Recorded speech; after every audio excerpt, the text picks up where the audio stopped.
With all the craziness in this world, we are here to have open and honest conversations to help navigate our thoughts. Sometimes we are right and sometimes we're wrong. But in the end, if we aren't learning, we aren't living.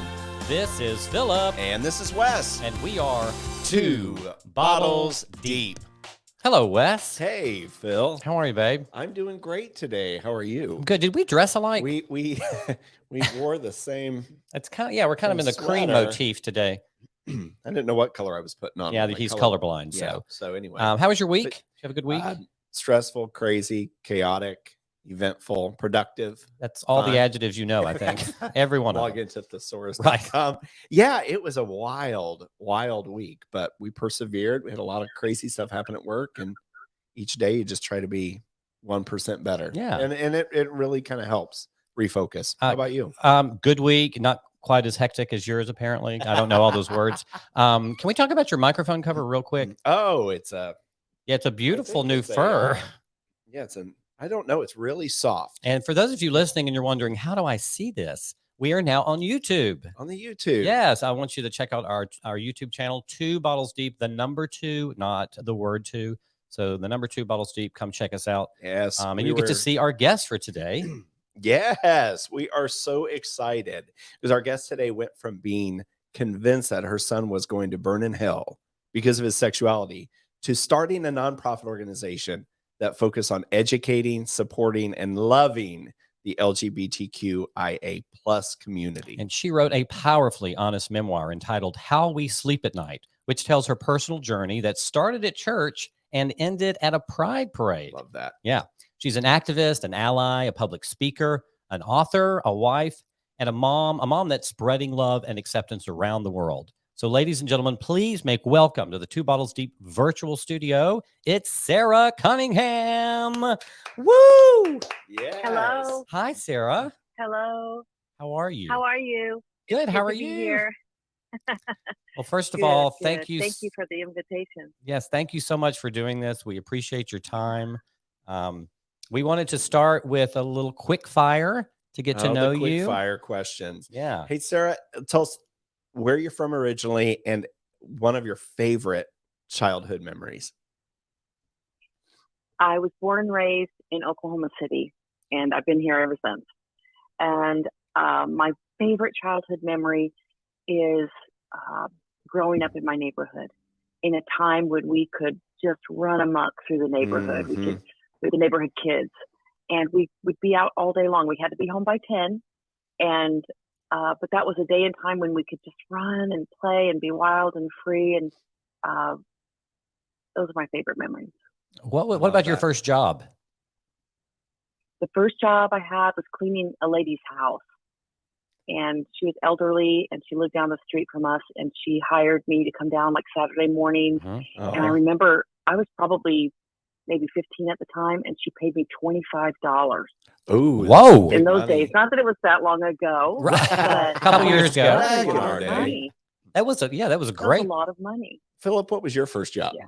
Oh, I worked at Bonanza Family Restaurant. Ooh. Ooh. Which Yeah. later became Ponderosa. Yeah, and by the way, I worked from cleaning tables all the way up to head cashier, and you couldn't tell me anything. Like I would be like, friends, come in, I get you a discount. Like I was trying to run the place. Like I was 15 or 16. So what'd you do? That was Wow. before Open Table, and you got your Right. friends in. In. Got 'em in. My first job was Pizza Man of Pana Oh, back in that's Illinois. a good first job. Every time I say Pizza Man, Mike Foster, the owner, pays me $30. So Pizza Man was great. Keep If you're ever saying in it. Pana, go to Pizza Man of Pana. No, he doesn't pay me. I'm gonna Google that. Yeah. I don't know if they have a Googling. don't know if they have a website there, Sara. But small town. But hey, the best pizza. But it was fun. It was, I think my first job, it was like $7.25 an hour. It was 1996. And 725. $7.25. And then I became night leader. Oh, So I went up to $7.50 and thought that was got a promotion. Did you say night greeter? the night. No, what did I say? Night manager, night. Yeah, no, Did I say night Night greeter? reader? yeah, it sounded like greeter? night greeter. Oh, no, I You was greeted the not night. when the sun went down. All right, next, Sara, where did you meet your husband? We lived down the street from each other. I was best friends with his sister, but the first time I ever really noticed him and was introduced properly was at an A&A cafe. and we were there, and his family had invited me to eat dinner with them. And that's where we went, and I sat directly across the table. And that's when I noticed his big brown eyes and his brown feathery hair. He was beautiful, but he didn't have eyes for me yet. I had to work on it. Sometimes it takes a little time. Yeah. When was your first date? Well, I was about 15 when I first met him or took notice of him. And then when I was about 18. Oh, okay. And I had blossomed, and I was at a swimming pool with a 2-piece bathing suit on. That's when he noticed me. Yes. He's like, hey, that's that girl from dinner 3 years ago. Right. Yep. Yeah. Nice. Yeah, those neighborhood days when you said that. I grew up in a similar neighborhood, and we rode bikes. And back in the day, it's like where the parents would be like, where are all the kids? Well, where were the bikes or the four-wheelers? You know, what house were they just in the front yard? And, you know, the dads came home from work and were like, oh my God, they're riding in the yard again. But those were the days. Mom would ring a bell.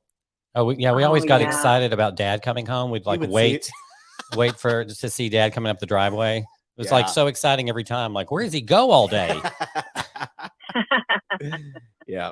All right. Last question for you, Sarah. When did you know that your husband was the one?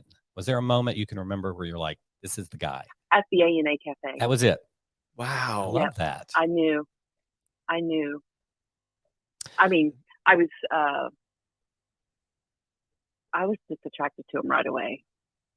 And we liked each other when I got, later. But I do share this story, and it's, this is nervous energy right here. So we've all got what happened was, thank you.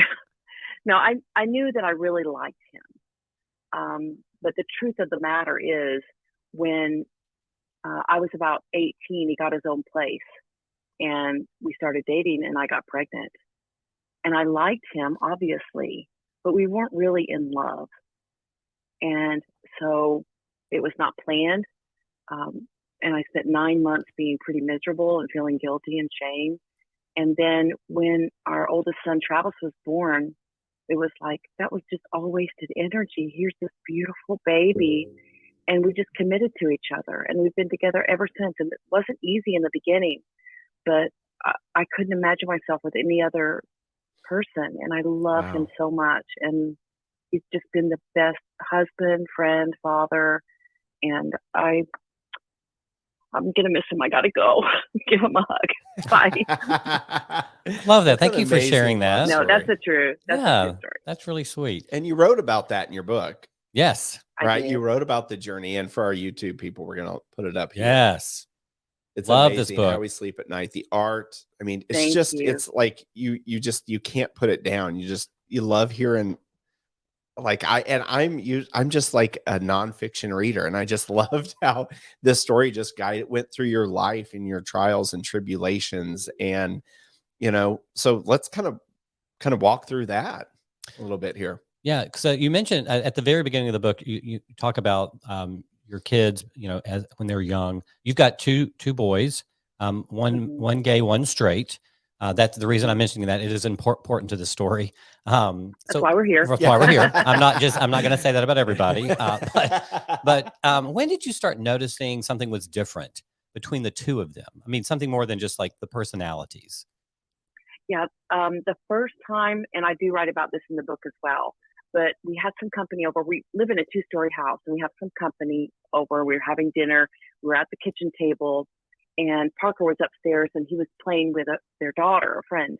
And they're about the same age. He was about 5 years old. She might have been 6. Anyway, they were upstairs playing, and they came barreling down the stairs, and Parker was wearing one of my dresses and a pair of my heels, and he was twirling and dancing and prancing around the kitchen table.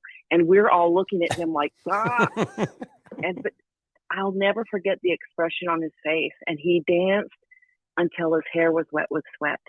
And that was my first kind of glimpse of he's totally different than Travis. They were like night and day. They looked the same. They shared the same physical qualities, but personality wise, night and day. Do you remember the conversation you and your husband had that evening about that incident? Was there a conversation, or was it just kind of, Um, ignored? I think I was internalizing it more because he was just having fun. I just kind of pushed it off. Like, I always kind of manipulate the thoughts like, oh, he's just playing around, Mm-hmm. even though looking back, it's like, Sarah, really? Right. You're going to do that? You're going to deny him that? But, and he loved that dress. He kept it in his, like, I remember like when he went to bed, maybe the next morning or something, the dress was on the bedroom floor. And, yeah, it was very memorable. So at this point, I know you wrote about this too. Were you exposed to gay people The in your only life? person I recall, I'm sure that I was, but that I know of, is my husband's brother. His name is Robert. He's passed on since the book. And, but he was always flamboyant in school. He was always picked upon and bullied, but I just thought that was part of his personality. I didn't really connect what being gay was to that or his personality. And he was always in different relationships, moved around a lot. He was just very, I want to almost say eccentric. And so that was my first exposure knowing Mm-hmm. someone who's gay. Gotcha. Yeah, because like Philip was saying, I think my parents look back and there could have been a red flag or something because my brother and I are a lot alike, but we're totally different. He's like a mechanic head. He can build a house, and I didn't even put this TV up back here. I can't do like literally I can paint a wall kind of, but we were so different. But it's like you don't, all those years growing up, I don't think you look at every scenario and carry that with you. You kind of get to a coming out point and it's like, oh, I guess there were, maybe that's different for other people. But my parents were like, no, we didn't really know, but they didn't think of those all, like it just didn't fester on their mind all those years. I think the other part too is Same. at that age, I'm 48. Like my parents didn't have any exposure to gay people. Like they didn't. There was not anything. No TV. It wasn't in entertainment really. So like Right. they could see stuff of me doing, like me hanging out with girls, or the effeminate behavior that I had. That was just like, oh, that's just unique to Philip. That's just him. So you don't. It's easy to process that out, I think. Now, yes, but at the time, like you said, we didn't have a lot of gay people that were out, that were openly out and gay, and we just didn't talk about it. Like you said, it wasn't on TV. It wasn't, we just didn't have representation like we do now with the community. Yeah. So, yeah. Well, you tell the story in your book of how many times Parker attempted to come out to you. And I find that really interesting because I think that happened. That's pretty relatable to a lot of gay people. Can you tell us about the first time that this happened? Yeah, well, of course, there were moments at the kitchen sink at, washing the dishes or after dinner walk where he would just try to have that conversation. But the one that I remember the most that was a pivotal moment in our relationship and this journey is he was about 15 years old and I was folding some clothes. It was late at night. Everyone else had gone to bed. And he came and he sat down and he just blatantly said, Mom, I think I'm gay. I think I'm gay, and I shamed him. I behaved so badly. I thought everybody at your school is gay, Parker. Just focus on your school. Don't be gay. Thought it was a phase, but I shamed him and I regret it. And I get emotional when I think about it because that was the night that I will never forget the look on his face and the pain. And that's the part of the title of the book is I don't know how he got to sleep that night because I certainly had trouble. And that was the night that I really, that was my first coming to terms with I have a gay son. And we really didn't talk about it much after that, but it was very, I hurt him. I hurt him with my words and my actions. And yeah. Was there a conversation with your husband that night, or was it one of those things, let's keep it between us and let's not tell your dad? I went to bed that night, and Rex had already gone to bed, and I woke him up, and I said, Rex, Parker just told me that he thinks he's gay, and he said, well, what do you think we can do? What are you going to do about it? What can we do about it? And I said, I was just raw. I said, I don't want him to be gay. I didn't, because I thought that meant that we did something wrong as parents, that he was suddenly in need of fixing, or he had, we were very conservative, evangelical. We raised our children in the church not far from where we live. And to me, that was just crossing the line of everything that we had taught or been absorbed to believe, that homosexuality is wrong. And so I just felt like it was crossing the line, and I was very upset. And that was the beginning of alienating my son, where he would have to just check himself at the door, check himself at church. And it really put a wedge between Parker and I for several years. And it wasn't until he was 21 that he met someone. And I don't want to get ahead of the conversation, but from 15 to 21, there was a really difficult time. We didn't really talk about it. It's like, don't ask, don't tell kind of thing. And I missed all those years. And it's something my biggest regret today is that I missed. Yeah. I mean, I was still present, and we, I didn't kick him out or anything, but anyway, it's a lot of regret. Was a lot of that from the church? You say evangelical. Was a lot of this just the teachings? Was it what your neighbors or your church community would think of you? Was it a combination?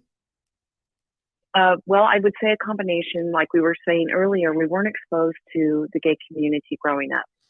And I grew up absorbing this idea that homosexuality is wrong, that it was a sin, unforgivable, the ultimate of offenses to God, the God of our faith. Christianity is how I identified at the time. And so we absorbed the idea that it was wrong. And we didn't, when I tried to have the conversation with peers in my church, remember, we had gone to this church, the same church, for 20 years. Parker was born and raised in this church. We served together with other families, and we had relationships there. And as I tried to, have this conversation with our peers, we were just met with, they didn't know how to minister to us. And it was devastating because we were met like with the very best of intentions, but hate the sin, love the sinner, hate the sin is the worst thing you can say to someone, by the way. But it just was a devastating time in our life. Very difficult. Yeah. I think the difficult thing, and I think gay and straight people, religious, experience it, where if you believe the word of God, and if you've been raised to understand that homosexuality is wrong, then if you are gay, you can't be with God. And from a straight perspective, it's, I can't love somebody because I love God. I can't love an LGBTQ person because I love God. And that's where that kind of hate the sin, love the sinner thing, which I agree with you, is Right. I think a lot of times people say it and mean well. I don't think there's a lot of like ill intent sometimes behind that. It's just what makes them feel safe to say, I'll still love you, but you're not doing well. Suddenly. Yeah. And you're right. We absorb this idea that not only is my son now a sinner, but if I accept him or even condone, allow it under our roof, that made me a sinner too. Yeah. And so it was a double whammy. And that's what made it so hard, because suddenly people that he'd grown up in the church to trust and know and love just alienated themselves. And before too long, there was just no ministering. There was no relationship. There was complete alienation on both parts, the church and ours. And I think the other part from the church perspective is something similar that I had with mostly my father. And you mentioned this in your book, was the physical part of being gay. People Yeah. often say, I'm okay with y'all being together, but don't do anything. Like, don't make out. Like we're going to go home and like immediately start making out, on Christmas Eve. Like, hey, mom, come here. Let's kiss my husband. But my dad mentioned that. And we've talked about this where he said, I just don't want to see the physical part. And you touched on this. PDA. Yeah. You touched on this in your book. So how did that, like, was that was that religion? Was that just your own issue? Like what Yeah. was the physical part for you? Well, I think it was a combination of things, but to be clear and not to point fingers or accuse or demean, or a lot of wonderful things happened in the church. And I love participating in the faith and the fellowship of believers. And I do believe in the power of the Holy Spirit. I believe that there's something greater than ourselves. But because that separation, that shame, I think it all boils down to shame. And that is what separates. But you reminded me of something when the word homosexual, that's the point. That's what I was trying to get to. Because we didn't talk about sex, we didn't talk about money, and we didn't question authority is what got us in this mess. And so even thinking the word homosexual or homosexuality had a note that we absorbed that it was perverted or demonic or definitely wrong. And so to even talk about it, even to myself, it was very difficult because it was sex related. It was related to something that we never talked about. And it was shame, sex, perverted. And I remember kind of talking to God, like, well, what if he is gay but never acts upon it? What if he's gay but never has gay sex? What if he marries a woman? What if he's gay but marries a woman, and would that be okay? I was just trying to compromise, know. And I think, and I left the chapter of that book where I reconcile with my faith. I almost left that part out of the book because I was very vulnerable, and I felt like but how could I leave out what was the very core of the reconciliation, the deconstruction, all of the things of my faith? And I'm in my 30s, 40s at this time. So I had to re-examine everything that I believed. Why do I believe this? And there was a moment I remember when I sat down with one of the pastors that I grew up with and said to him, I'm gay. And his response was pretty straightforward. He said, you can be gay in this church. You can just never act on it. You can never, it's just a challenge. It is the struggle that God has given you, which at that age, I was like, oh, so this is my journey. I have to live my life without love because that's what God's wanted me. And then it doesn't make sense. Like, why would God put me on this earth to never experience love? Like, and so that was my struggle. So I stepped away from the church. And I think a lot of gay people do this, where it's like, well, that doesn't fit for me, so I'll just not go and do my own thing. So I appreciated your journey that you talk about in this book and how difficult it was, and that you and your husband were on different, at different moments, you're at different places. I think that's important too, that as a couple goes through this experience, one person may be okay with it for a little bit and the other one's struggling, and vice versa. So it's not like you're both, same moment, same belief, Right.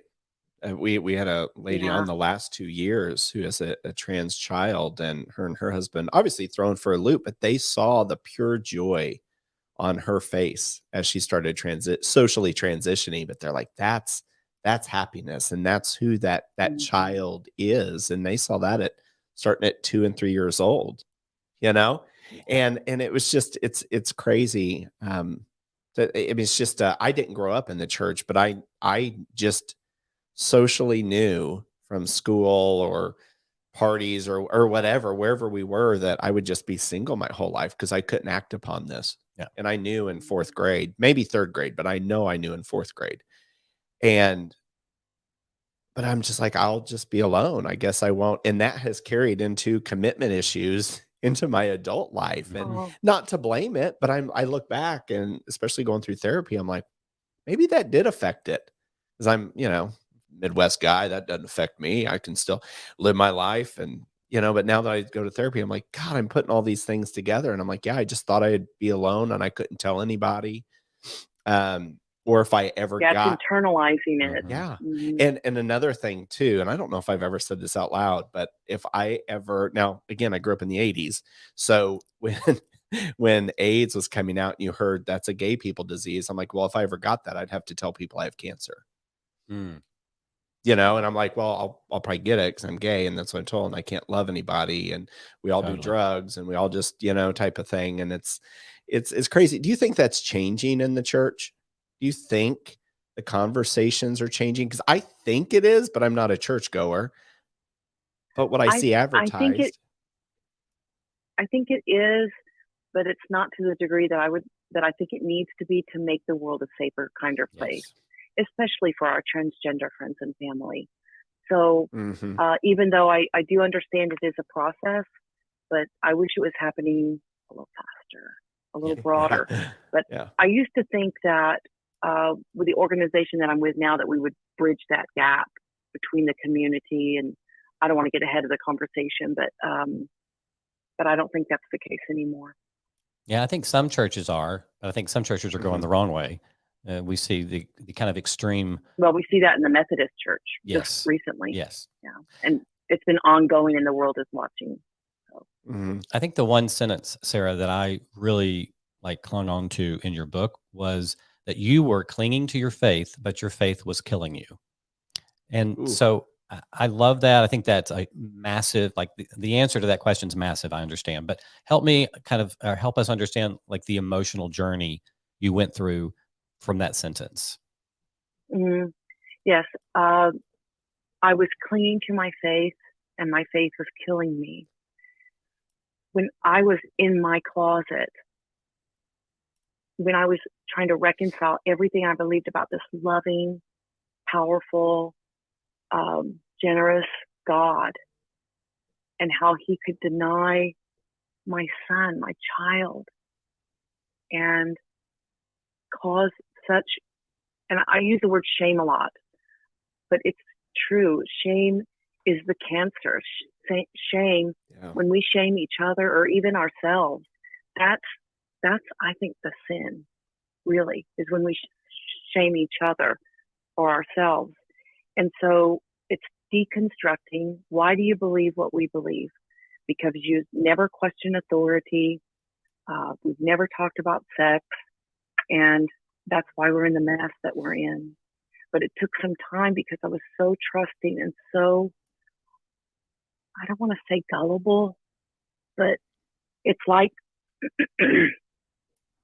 it's like I had been duped, and I went through a series of where I felt um, devastated by the alienation from the church, from some of members of our family, as I was on this journey of acceptance, more than just tolerating, but acceptance, and then to celebrating my child, and the alienation that comes from the church, from your parts of your family, and from parts of society even. And so it's just, you have to, it's, I don't know how to explain it, but it was killing me. I was frozen. I was frozen in that fear.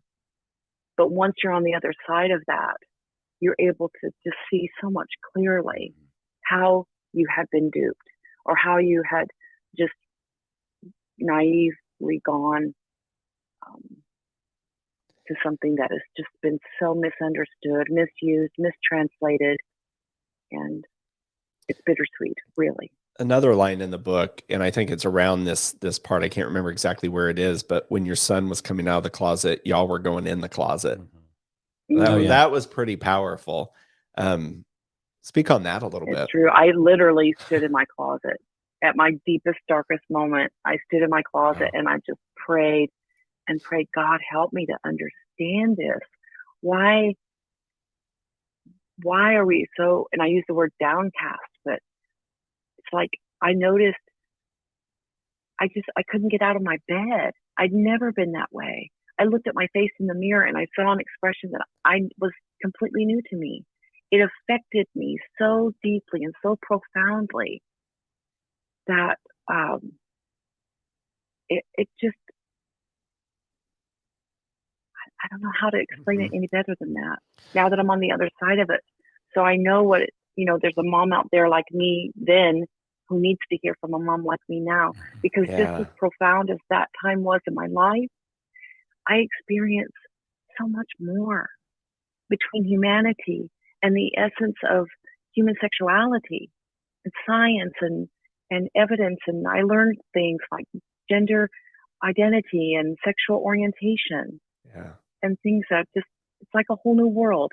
And I get God too. I didn't have to give up anything. Yes, and I have it all to a greater degree. I think that's a perfect way to put that, because my next question was going to be, when there comes a point when, people are turning away from you. You mentioned your church friends, turning their back on you, maybe not all of them, but some of them. Like, there has to be a moment where you're kind of mad at religion or mad at God. I'm sure we all go through that. But at what point did you realize I can have God and have a gay son and love both equally? Or, do you remember that moment, or was that just a slow moving moment, or was it like a aha? No, it was definitely an aha moment. And what you mentioned is that you went through anger. I was disappointed. I was devastated. I was angry. I was cynical. I was, all of these things that you go through at the great loss.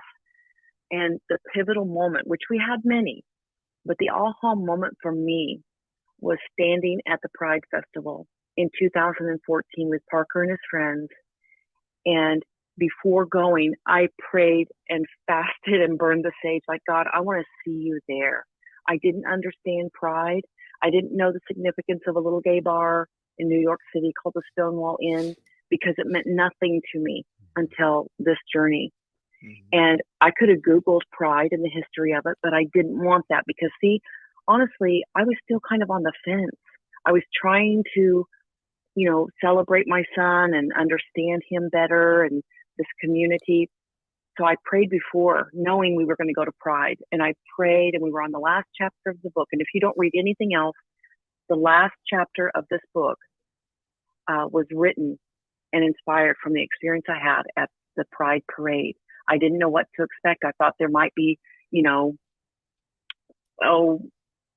all kinds of things. I didn't know what to expect. And, but I did pray, God, I just want to see you there. And I did, in a powerful way. And I saw love and celebration of love and people. And there was nothing perverted. Nothing was distracting or off-putting. And it was the most beautiful experience that I've ever had in my life, spiritually, and even with other people. It was my first real interaction intentionally with the gay community. Wes and I have had many, many discussions about Pride, and I've mentioned this to Sarah in our pre-interview. Wes and I both kind of gone on this journey of what we think about Pride and the way we process it. And so, for me, it was always, I enjoyed it. I thought it was great. I was a little embarrassed sometimes of the representation, but I've kind of gotten over that. I think that comes from shame about like shame of my community. But Wes can kind of speak on this for his journey. Like he was not against Pride, but just didn't care for it. It just was, he felt like it didn't represent, right? Yeah. And I know it. There was a year when I lived in Austin, Texas, and I came out in Austin. So very liberal city. There was a huge fundraiser. I mean, they raised, thousands and like $30,000-$40,000 for these great charities. That didn't make the news. The parade made the news. So growing up with guilt and shame, which I think I'll always maybe carry, I'm like, well, I don't want to be represented that way. I'm a businessman. I don't wear that. So to me, that was all the parade was about. It didn't show the differences. And it just showed to me what I would say, and I'm just going to say it, like the wild party crowd, And one person's like, well, you can't sport that because you don't have a six pack. Like, you're just jealous. And I'm like, in a way, I was a little jealous. Yeah. But I've never had a six pack. And then I'm like, but that still doesn't, that's what makes the news. So then again, when people see, oh, Wes came out, and then they see that. And I was like, oh, that's what he's in pink assless chaps now with a feather boa. And now I have a joke. That's only Tuesday nights for Right. me. But it was growing up in a town of 5,000 people. And knowing that it was wrong gay, or being gay was wrong, I wanted to, and that's kind of why we started this podcast, is to show the differences even within our community. Because people ask us about the LGBTQIA plus, and I'm like, well, I'm the G. Yeah. So we want to interview the L, the B, the T, the Q, the plus, the I. We've had asexuals on. We've had almost everybody on, and then we've had amazing people like you, the straight allies, on. And just bringing those people together, so that way when they see a parade, I'm at the point now, thanks to Philip, really, is like, that is a celebration. It started as a riot. We didn't have rights. We couldn't have a drink in public. It was illegal to be gay and have a drink in public. And now we're at this point where, wow, maybe it's more of a celebration rather than, and you can go to a medieval festival and see whatever you want to see at those things. Yeah, that's true. I mean, you can. Those are straight people, like, or whatever they are. Or Carnival in Rio. Yes, I mean, it's all sexual, and so I've progressed, and I think we should all progress. And that's one thing about the show too. We've always had to have a follow-up episode on a few. It's like, oh, let me correct what I said, but that's the beauty of it. Sara, I'm interested in, if you were trying to help a straight person understand why they should go to Pride, because I think a lot of people think, I don't want to go see a man in ashless chaps, or I don't want to see, two men grinding on each other on a float in the parade. And I'm not suggesting you have to go to Pride, but if someone's worried about it, how do you experience Pride as a straight ally? And when you see someone in an assless chap, what is your reaction to it? Well, I would like to say that, first of all, there's so much wonderful information out there now, even in talking to your children about going to Pride, like having a conversation with a young adult or your child, you want to go to Pride and support the community. You can kind of find books and stories about what to expect, because there is the chaps and the leather community and dykes on bikes and things like that. But for me, I would say to see people in this beautiful expression of human sexuality, sexual or gender identity. Once you can understand gender identity and sexual orientation, which I didn't understand until I was in my 40s, that gender identity, do you feel like a boy? Do you feel like a girl? Do you feel like both or neither one? Everyone has a gender identity. Sexual orientation, do you want to be with a boy? Do you want to be with a girl? Do you want to be with both or neither one? Everyone has a sexual orientation. So once I understood those things, I was able to see this expression beautifully. There was nothing perverted. I admired, and still do, admire the expression. I don't know a better way to explain it, but for me, that helped me understand the community and humanity and being dumbed down. Once you see it, you see how we got in this mess, because sexuality has just been dumbed down to where the expressions have just been lost. And that's what I appreciate most about Pride. It's not all, sexually driven, but when I do see it, I see it in a different way. There's no judgment. It's beautiful. I think it's beautiful. Even like the leather community, it's not for me, but I still think it's beautiful. I appreciate it because it has to do with the essence of the human being. It's amazing. Yeah. Yeah. Philip, you said it right one time when you asked me if I was going to a parade a certain year, and I had, this was still back in the day. And I'm like, I don't know. And he's like, well, then don't look at that. Go and don't, ignore that float. Or if you don't agree with that float or whatever it is, and you said it perfectly. That's not your community, but it's beautiful. When you go to the rodeo parade, I don't support every float that goes by. I mean, if it's a float that about the business, I don't, I'm not like against it because of that. Yeah. So you can just, Mhm. but I do think Yeah. we should clip out what Sarah said and make every person watch it before they go into the Pride Festival. I think it was a very good example of like just the way you should approach this event. Like if you understand where these people are coming from, then you can walk around and be like, not for me, Yeah. but I love the fact But- that you're wearing that and looks and- good on you. In complimenting those Mhm. people, we were at Murfreesboro Pride and we met our first non-binary. We were doing a little Oh, yeah, I show remember down that. there with our producer with Spread the Positive. And they sat down and their pronouns are fey fair. And that I'd never heard those words before. Sarah, as we a were pronoun. shocked. I was And like, Faye Fair. I and don't we're know what like, to do with this yeah, what do information. we do? And we didn't know. Everybody's like, well, don't you know that? I'm like, no, we don't know all that. But it was great to talk to those individuals and just hear their story and just support them. Be Mhm. like, you look beautiful. It's whether I would wear it or not. It's not about me. It's about them. And they feel they're in a safe space. And they were. And it changes something in our brains when we can see something say, that's awesome. It doesn't mean that I have to do it or, and what I want to talk about pronouns for just a minute because they're new to me too, just like the acronym. But the pronouns, what I appreciate about pronouns is that since being on this side of the story, so to speak, I don't assume anything about anybody because, well, I just don't. And it took some time to get to that point, but I say they a lot, they and their, until I know that's how I refer to people, they, them, their. And I want to can we talk about the acronym for just a minute? Yes. Because that was something new to me too. Like even trying to say LGBT, I mean, it was like, it goes on. But if I could, what helped me understand this and appreciate it so much more is I imagine a journey of self-discovery.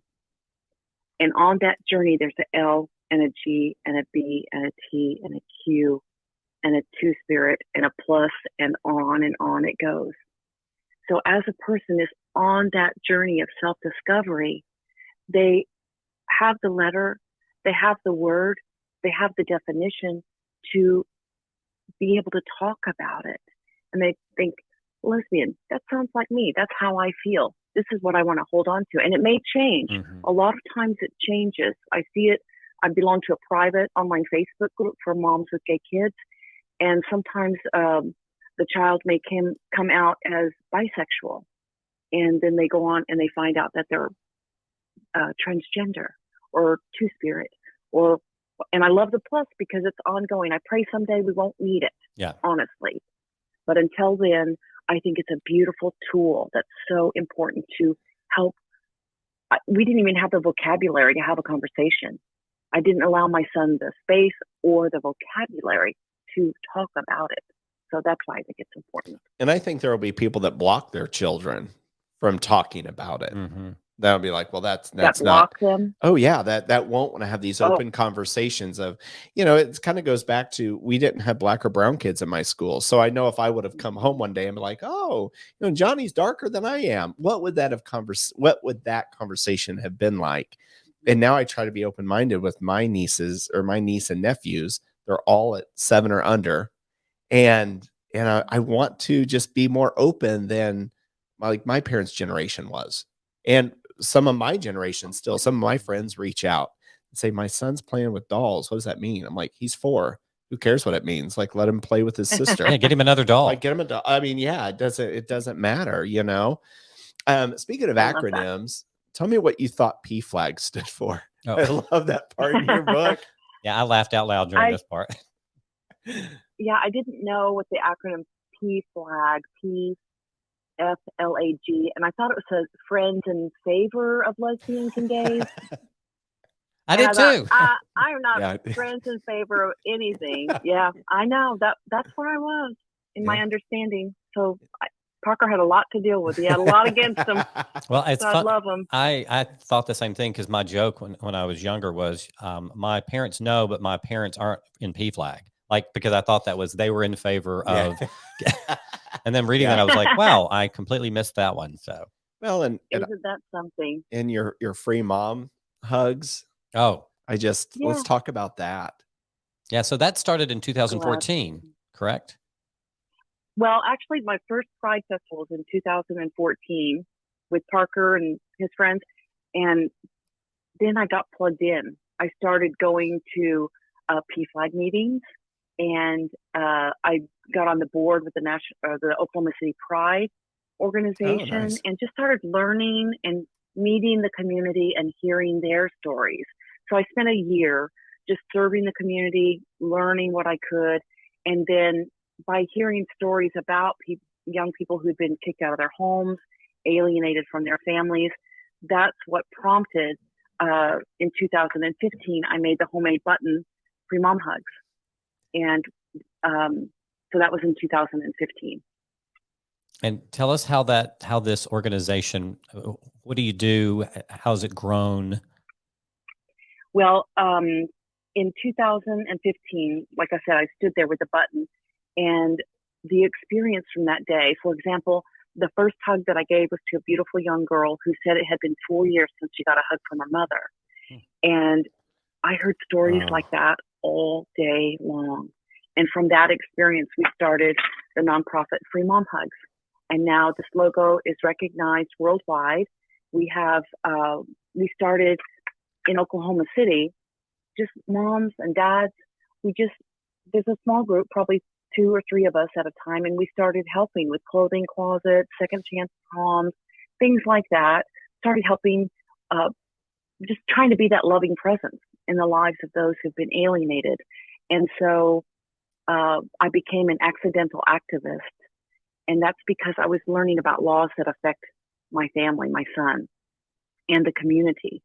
For example, you mentioned earlier about not being able to be gay and have a drink at a time in history. Well, in 29 states, you, my son, and the gay community at large could be refused housing, health care, even service in a public space because they're gay. That's in 29 states. It's legal. And 60%, maybe 70% of Americans have no idea that this is happening. Conversion therapy is still legal, sought out, and paid for, not far from where I live. And just last week, I went to our state capitol and heard bills that are dangerously harmful to our transgender family and friends. So it's a crucial time that we live in, even though, yes, things are getting better. But by the same token, with the political climate in many areas, it's dangerous. The power of fear and ignorance is very powerful. Yeah, it really is. You admit there was a time you posted on Facebook about if anybody needed a mom to come to an event, a wedding, or tell us how that transpired and what happened. Yeah. So I'm meeting the community. I'm becoming this accidental activist now, and I'm accountable to what I'm learning.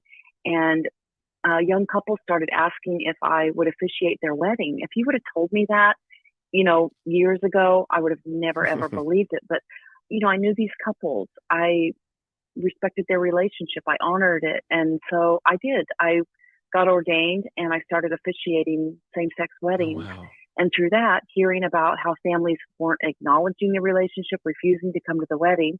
So I made a social media post. It's a picture with my hand in the air saying, if your biological mom won't come to your wedding, then you'll call me. I'll be there. I'll be your biggest fan. And that post went viral. And people from all over the world were saying, I'll stand in too. I want to be that person too. And that just caught a lot of attention. And then before long, people started hearing about Free Mom Hugs, and they wanted to do what we did. And so now we have chapters in every state of Free Mom Hugs. Wow. Just being that loving presence in the community. And so people didn't know so much about the book. I don't know if we want to talk about this now. Yes. But that post went viral and it caught the attention of Jamie Lee Curtis. And she sent me a private message and we got to talking. And she was so moved by that post I made. She said, that is a picture of unconditional love. And I told her about the book and she read it and she acquired the rights to the book. And we have a contract, we have a script, but COVID just bumped the project back. We've been 3 years now in the making, so hopefully this will be the year. So it's been an exciting journey. A lot's happened in a short amount of time. We have a national board. We have 3 paid staff plus a part-time intern. And I couldn't be more proud of the community. And I'm kind of rambling now, but I do want to touch on something if I could. In the beginning of Free Mom Hugs, I thought that we would be the bridge between the church and the gay community. I thought that we could bridge that gap. And because I felt like at that time the answer was within the church, because I feel like that's where this whole mess started. You know, I love faith, but that's where we got into this mess with the mistranslation of scripture, it being misused with the very best of intentions and misunderstood. So I tried many ways to bridge that gap, but it was not working. It was disheartening. It was frustrating. It was not successful in the ways of working. So in the life of Free Mom Hugs, we started focusing on the community and their families. And then we started seeing the fruit, the life, the empowerment, the lifting up of the community and educating their families and advocating where we can and being visible and vocal. That's where we started seeing the fruit. And Free Mom Hugs blossomed and took off because people want to do something, and Free Mom Hugs offered a platform for people to show up.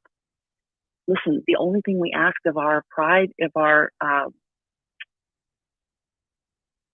chapter leaders, is that they show up at Pride, but oftentimes it turns into so much more than that. And that's the beauty, I think, of Free Mom Hugs. I know in an and interview. What was the question? Right. No, I was going to say that you did an interview in 2020 where you said, if you don't celebrate your child, you will suffer with them. And I think this goes along with what you're talking about, you know, showing up at Pride.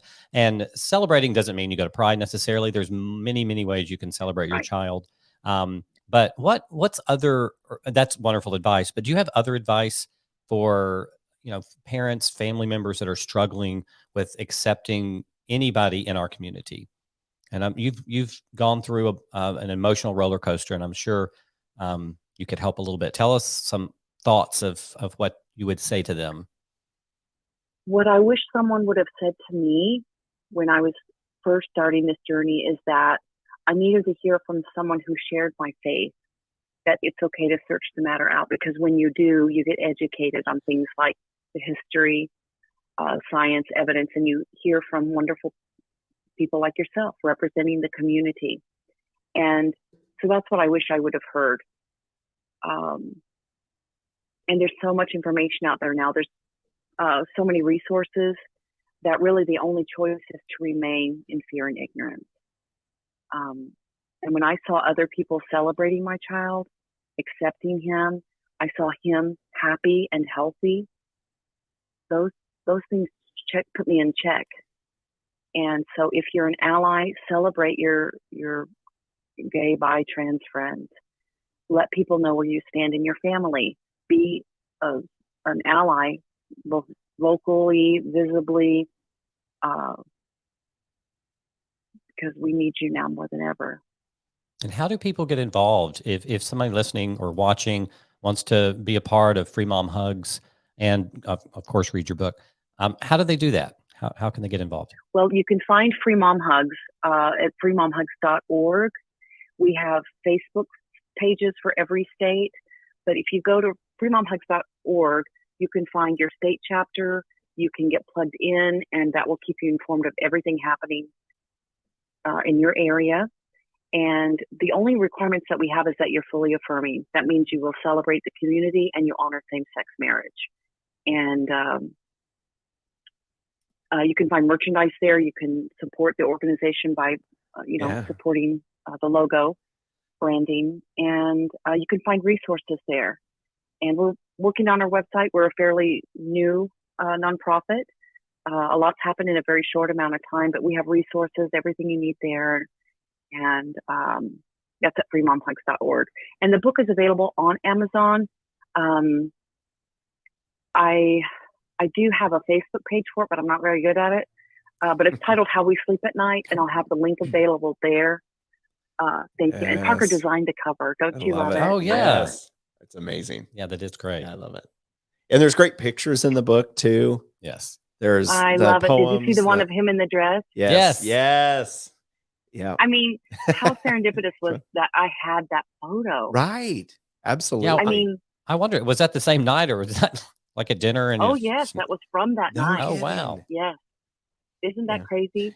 And I don't know if you can see, maybe your viewers can, but see the bookcase here Yep. and up there. That right there was taken from Parker's ceiling. I had his ceiling covered. I painted it like sky night blue Oh, I with love glow in the dark that. stars and moons. So I love it. Yeah.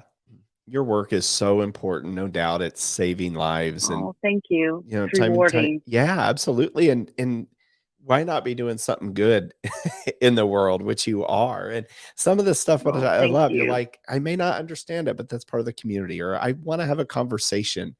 One of the things I love is just having coffee with people I don't know and just learning about them. It's like the human library events they do. Instead of checking out a book, Oh, I love that. you check out people, and you know, it's just kind of like, it's almost like speed dating, Yeah. but it's networking, and you I get to hear their story, and they may be from India or Wisconsin or wherever the hell they're from. And you're just getting to know them, and they have a story. And until it it's changes real, everything. Yeah. yeah. And people in my hometown, they're Stories like, matter. we didn't know a gay person until you, and you've changed what we thought, you know. Yes. And I haven't. They're like, well, you haven't changed, and you haven't this, and it's just that conversation and that story, and it's kind of just a. Well, it's hard to hate people when you get to know them. It's much harder to hate when you sit down with Yeah. somebody And it's one thing when you share the most tender, intimate parts of yourself. You don't have to talk about, you know, intimate things, but as far as like what you went through as a child, when people hear that, it's like, oh my gosh, how do they know if they don't hear it? You know, how will they know if you don't tell them? Yeah. And whether Yeah. it's in written form or a podcast form like this, you just stories matter, and it changed my life. And Jesus loved stories. He loved, you know, sitting down with people at a Mhm. table, having a meal, Yeah. cup of coffee. And so I think it's so important, wherever you can, share your story, written form, social media, with anyone who will listen, because it matters. Spread the positive, right? Yeah. Yes. Well, Yeah. Sarah, I echo Wes's comment. I think what you're doing is absolutely amazing. I want to thank Yale too for putting me in contact with you. Yes, I know yes. we have mutual friends, and he'll be here in Nashville in a week or two. So excited to see him. But I think what you're doing is spectacular. I hope everybody can read the book. I think it's going to be helpful with whatever journey you're on, whether you're out or coming out or not sure. So How We Sleep at Night, definitely read that. But I just want to say thank you from our community. I think Yes. it's so important to have allies like you who are not afraid to talk about the journey you went on, that it was never, you didn't just show up and immediately, you know, being a part of it. Your journey was real. And we appreciate you sharing your story with us. We've got a few minutes left, so I didn't want to end without, is there anything that you wanted to say, anything you want to promote? We talked about how to be involved with your organization. Anything else? Well, thank you. Well, I would like to say to the community that I just have the utmost respect for you, everything that you've overcome. And I'm speaking like to the listeners and you boys, that I just admire you so much, and you bring such a beautiful dynamic to this world. And I can't imagine my life without you. So thank you, because you've made me a better person, and you've welcomed me in when I just didn't know you or understand you. So thank you for that. And I can't imagine my life any other way now. So, but what I would like to maybe announce is that there's also a Mama Bear documentary out. It's a director, Dorisha Kai. She follows 3 families, Parker and myself included, and it's called the Mama Bear documentary. And I don't know when this podcast will air, but it's coming to Independent Lens, PBS. I'll have to double check, but I think it's February 20th. Okay. but it's will be available. Right now, it's just making the independent film circuit, but it's I think it's done really well. It resonates with families, and it's a really good story. So I just know I love you. We're celebrating you, and just keep being yourself. Well, Yeah, that's we amazing. we really appreciate it. I did look it up. It's going to be in Nashville in March. The documentary I is was going doing. to tell you that, but I didn't know if this I think was it's the at time. Frist University. They're doing a showing I'm there. going to be there. Are you really? Yeah. Ah, Oh my well, gosh. we're in Nashville. Yeah, we're in Nashville. Come be my guest. Yeah, Yes. let's go. Oh, we get to Yeah. meet you. Listen, Absolutely. bring Neil too if he's going to be there. If you can, come to Nashville. I'm going to be there, and the founder of the Mama Bear organization. Oh, When I joined that group, there were 250 moms in the group. She'd make a great guest. Okay. yeah. Seriously. I But appreciate that. and now there's close to 40,000 moms. If you watch Schitt's Creek at the end when they get the letter from Yes. the Mama Bears, she wrote that letter. I Oh. signed it, but Oh along my with all the other gosh. moms. I love that That's the episode. letter. Yeah. Yeah. Wow. Well, she's going to be there. She's going to be speaking. So please come. Yes. We'll see you talk. then for Yeah. sure. Well, thank you Oh my so God, much. that was unexpected. Yes. I'm like, this is amazing. Sarah, thank Yeah, you. I didn't know whether to bring it up now or later. But No, well, we Love appreciate your time. We're so grateful for you and for what you've done for our community. And thank you.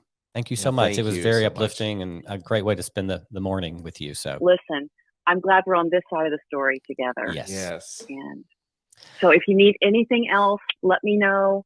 Know that we just love you. And I'm going to end with a hug Oh, to your Oh followers. my Hug. God. Pretty boys. Hug. hugging That's back. amazing. Thank you so much. Well, Thank you, I Sarah. love you. thank you. We Love you love too. you. And Wes, you have a good week, babe. You too, buddy. Love, Love you. you. Bye. Bye. Thanks for listening to another great episode of Two Bottles Deep. Don't forget to give us a 5-star rating wherever you get your podcast. And while you're at it, write us a fabulous review. Please reach out to us on our email, 2bottlesdeep@gmail.com. There is plenty of love in this world. Be a part of it.